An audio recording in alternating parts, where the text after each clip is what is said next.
এবার তো আসবে মজা, যখন তোদের সবাইকে আমি নাচাবো। রে, দাঁড়িয়ে আছিস কেন? নাচ, নাচা শুরু কর। ডাইনির কথা শুনে সবাই আবার নাচতে শুরু করে। আর এসব দেখে ডাইনির খুব ভালো লাগে। তখনই সেখানে রামের সাথে সাধু বাবা চলে আসে আর ডাইনিকে আহ্বান করে ডেকে বলে, এই ডাইনি, কেন এইভাবে ওদেরকে হয়রান করে যাচ্ছিস বল আমাকে। আমি জানি তোর সাথে যেটা হচ্ছে খুবই অন্যায় হয়েছে, কিন্তু গ্রামবাসীরা তারা কি করবে? তাদের তো কোনো দোষ নেই। এরকম তুই সবার যদি প্রাণ নিয়ে নিস, গ্রাম তো ফাঁকাই হয়ে যাবে। এবার তোকে তো মুক্তি দিতেই হবে।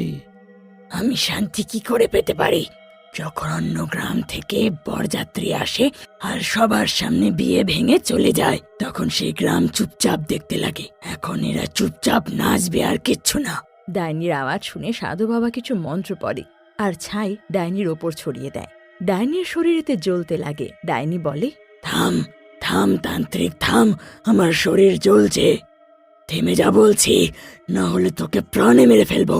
তবুও তান্ত্রিক বাবা মন্ত্র পড়তে থাকে। যেই ডাইনির চোখ